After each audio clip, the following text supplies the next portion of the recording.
Medical चौकामध्ये आपण या रॅलीचं समापन करणार आहोत।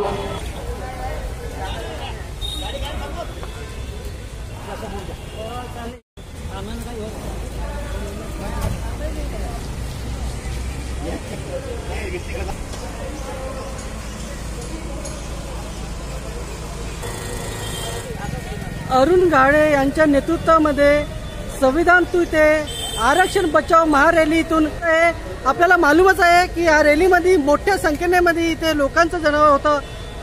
थोड्या वेळात इथे मोठ्या संख्येने पाणी आल्यामुळे वेळाचं थोडंसं असंगीत झालं आहे, परंतु इथे जे कार्यकर्ते आहेत त्यांच्यामध्ये आता बी उत्साहामध्ये हा कार्यक्रमाला पार पाडण्यासाठी ते सज्ज झालेले आहे। समोर आपण पाहूया आरक्षण बचाव रॅली संविधान चौकातून इथे थोड्या वेळात इथे निघत आहे। कार्यकर्ते इथे सज्ज झालेले आहे, पाहू शकता। हा रॅलीमध्ये अरुण गाढे साहेबांनी मोठ्या अनुषंगाने इथे हा कार्यक्रम राबवलेला आहे।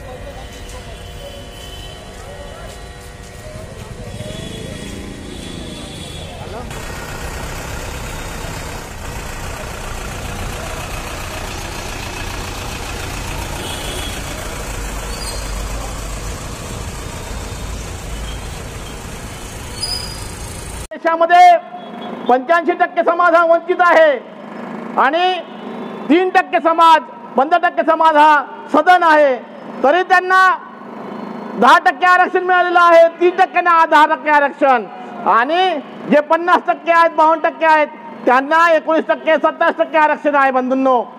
आणि अनुसूचित जाती जमातीच्या लोकांना तर अनुसूचित जातीमध्ये 59 जाती आहेत, तर अनुसूचित जमातीमध्ये 49 जाती आहेत। अशा लोकांना 7% 13% आरक्षण देऊन त्यांच्या तोंडाला पाणी पुसण्याचं काम पानं पुसण्याचं काम सुरू आहे। आणि म्हणून बंधूंनो, या षडयंत्राच्या विरोधामध्ये हे षडयंत्र हे ब्राह्मणवादी षडयंत्र हाणून पाडण्यासाठी आपण या आरक्षण रॅलीमध्ये हजारो संख्येने उपस्थित राहावं अशी माझी विनंती आहे। यानंतर सन्माननीय महात्मा ज्योतिबा फुल्यांचं, माता सावित्रींचं, माता रमाईंचं धन्यवाद।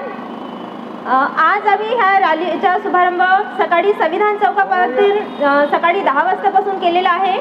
तर सगळ्यांना माझं सगळ्यात आधी महत्त्वाची सूचना ही की आम्ही कोणतीही पॉलिटिकल पार्टी नाही आहे किंवा आम्ही कोणता पॉलिटिकल प्रचार करत नाही आहोत।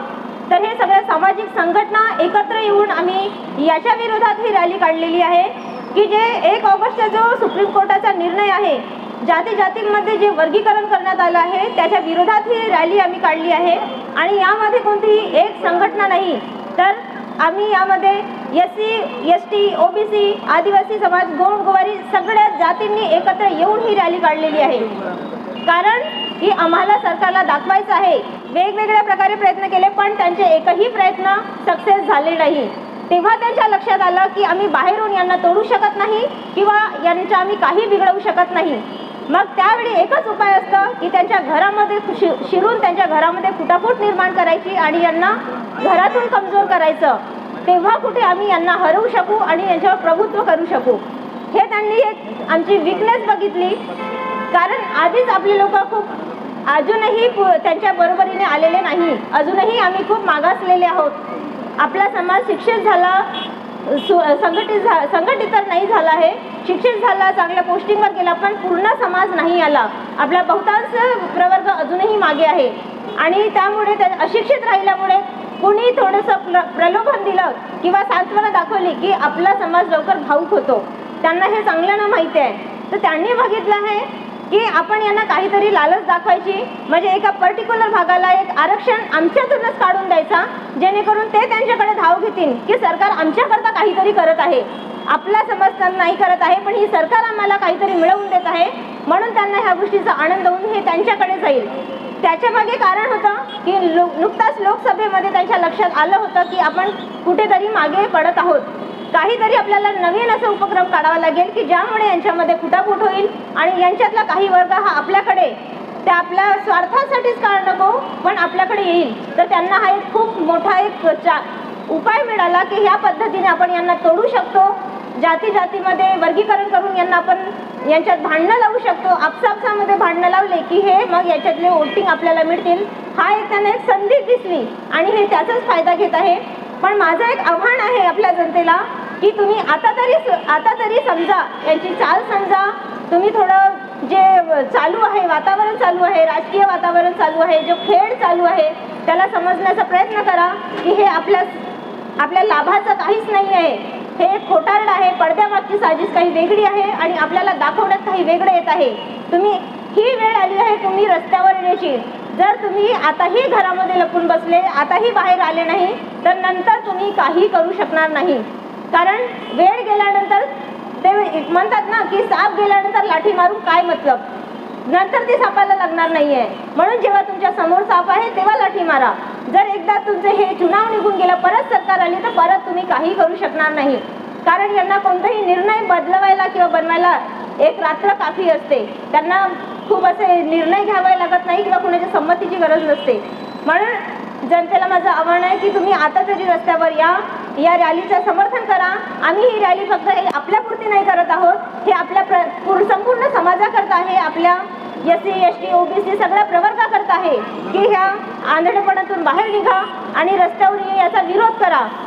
कारण की ही जनता, हे जे सरकार आहे, ही आपल्या जे विद्यार्थी आहेत, आपल्या समाजाचे विद्यार्थी आहेत, त्यांचा एक एक पॉईंट कट करत आहे की कशा पद्धतीने यांना थांबवायचं, कशा पद्धतीने त्यांना थांबवायचं. यांना जर खरंच तुमचं भलं करायचं असतं, खरंच तुम्हाला आरक्षण द्यायचं असतं, तर आमच्याच प्रवर्गातून का बरं, आमच्याच कोट्यामधून का बरं. जर एवढी यांना तुमच्याशी हमदर्दी आहे तर यांनी जे ऑलरेडी आपल्या समाजात चांगल्या ठिकाणी प्रभुत्व करून बसलेले आहेत तिथे आरक्षण द्यावं ना. मग जे ऑलरेडी मागासलेले आहेत त्यांच्या खात्यातून का बरं काढून देत आहेत. आणि जर एवढीच त्यांना हमदर्दी असती तर मग सगळं जेवढंही आरक्षण आहे सगळं विस्कळीत करून मग त्यांनी पूर्ण 100% फ्री करून घेतलं असतं आणि सर्वे करून लोकांची परिस्थिती पाहून खरंच ज्यांना गरज आहे अशा गरजू लोकांचं सर्वे करून आरक्षण दिलं असतं. नुसत्या प्रवर्गामध्ये घोडाघोड करून दिली नसती. तुम्ही यांच्या खेळाला समजा आणि आता तरी रस्त्यावर या, हेच आमची तुमच्याशी हात जोडून विनंती आहे. आणि जेवढ्या जास्तीत जास्त संख्येने होऊ शकते तुम्ही या रॅलीमध्ये सहभाग व्हा. तन धनाने जे काही तुमच्या पद्धतीने होऊ शकते तुम्ही या रॅलीमध्ये सहभागी व्हा. एवढीच आमची कडकडीची विनंती आहे तुम्हाला.